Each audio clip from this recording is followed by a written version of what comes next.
Qui est-ce qui avait demandé la parole? Alexis Joly.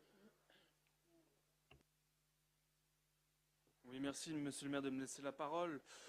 Le débat d'orientation budgétaire est toujours un moment de grande virtuosité, un passage obligé avant le vote du budget. Il doit présenter les axes, les priorités et les grands objectifs avant le vote du budget primitif. Et si les choses ne vont pas très bien, c'est bien évidemment de la faute du gouvernement, quel qu'il soit, et éventuellement de la situation internationale. Ainsi donc, et c'est devenu un classique, vous passez en long, en large et en travers la situation économique nationale, vous qui avez soutenu la candidature de François Hollande en 2012, consacré pas moins de 8 pages à votre candidat.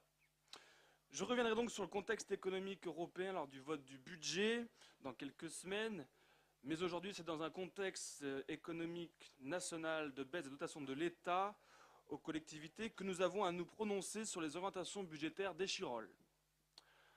En 2017, la baisse totale des concours financiers de l'État s'élèvera à environ de 200 000 euros pour notre ville. Comme j'ai déjà eu l'occasion de le dire à plusieurs reprises, la baisse des dotations, elle est liée à la politique désastreuse dont les responsables se trouvent au PS, mais pas seulement, nous payons également les dettes d'hier. En revanche, sur l'année 2017, sur le volet de la DSU, absolument, c'est la vôtre, et celle d'hier, c'est la sienne. Sur l'année 2017, sur le volet de la DSU, c'est de bon augure pour la commune, puisque la ville reste toujours aussi pauvre, toujours aussi précaire, et elle revient dans les communes, les 250 communes éligibles. Autre bonne nouvelle pour votre municipalité, c'est indiqué page 9, la commune d'Échirolles bénéficie encore de l'exonération de sa contribution au FPCI, 425 000 euros d'économie pour Échirolles remise à la charge de la métropole, ainsi que la dotation complémentaire de 40 euros par élève dans le cadre de la dotation pour la réforme des rythmes scolaires, ce qui représente 155 000 euros de dotation supplémentaire pour Échirolles. En d'autres termes, le document l'indique très clairement en page 10, les conséquences de cette réforme s'avèrent très positives pour la ville d'Échirolles, dont la DSU devrait s'établir à 2 260 000 euros, soit une progression de 17% par rapport à 2016. Finalement, parce qu'Échirolles est une ville précaire et qui s'appauvrit d'année en année, vous vivez au crochet de l'État par ses deniers et ceux de la métropole qui fait bénéficier la commune de toutes les aides possibles. Alors vous avez raison d'en profiter. Et peut-être même que la situation délétère de la commune vous satisfait puisqu'elle entre encore dans ces fameux critères d'éligibilité.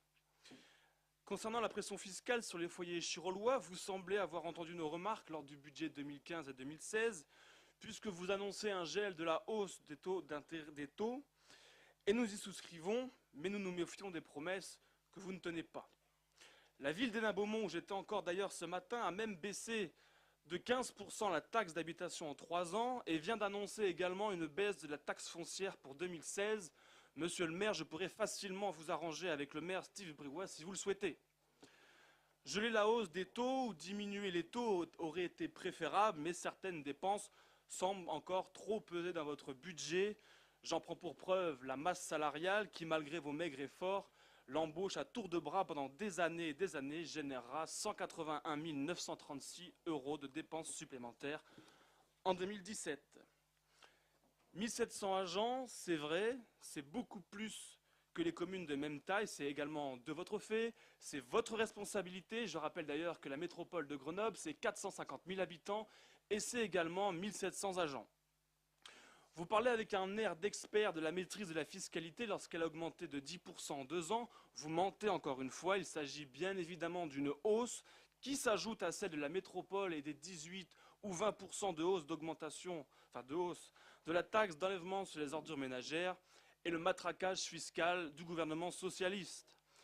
Pire encore, dans les pas de la ville de Grenoble, vous allez, page 15, commettre ou continuer l'un de vos crimes en fermant un certain nombre de services publics. Mais de quels services publics s'agit-il? Permettez-nous d'être très inquiets. Les Échirollois ne vous pardonneront pas de devoir payer sans cesse davantage et de voir disparaître leurs services publics, vecteurs d'égalité entre les populations. Ce sont aux élus, aux collectivités de se serrer la ceinture, pas aux Échirollois. Vous annoncez une baisse des charges de personnel, mais elle reste supérieure à 2012, après avoir augmenté jusqu'en 2014. Ce sont là aussi vos choix politiques.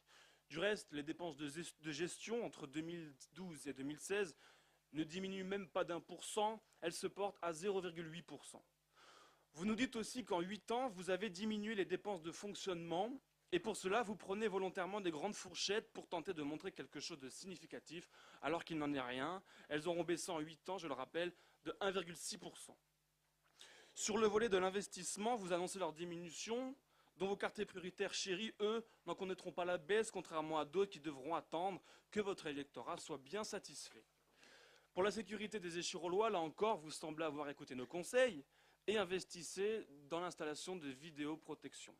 Il ne restera plus qu'à donner des consignes à vos agents et de les soutenir également avec vigueur, car aujourd'hui, ils souffrent davantage lorsque la police, ils souffriront davantage lorsque la police municipale, le poste de police nationale, ils souffriront davantage lorsque les agents de la police nationale, qui se situe, dont le poste se situe juste en face, disparaîtra puisqu'elle est appelée à déménager et à être rapatriée dans les bureaux de l'île verte, ce qui d'ailleurs est une catastrophe qui s'annonce, je pense, pour la commune. Et vous devriez théoriquement mettre en œuvre et donner des moyens financiers supplémentaires pour contrecarrer justement cette perte de sécurité sur la commune. Concernant la dette, elle est annoncée en diminution et c'est une bonne chose que d'éponger votre dette. Cependant, vous ne faites pas mieux que la mairie de Fréjus, qui a diminué sa dette de 15 millions d'euros en 3 ans, sans avoir à compter sur un transfert de dette vers l'intercommunalité, sans avoir recours à la fermeture de services publics et en augmentant les budgets de la sécurité et de la culture. Vous voyez donc que nous sommes très très loin des clichés et des caricatures que vous voulez faire de nous. Pour finir, nous attendons donc la présentation du budget 2017. Nous prendrons donc acte de ce rapport, mais nous ne soutiendrons pas les orientations qui y sont faites. Je vous remercie.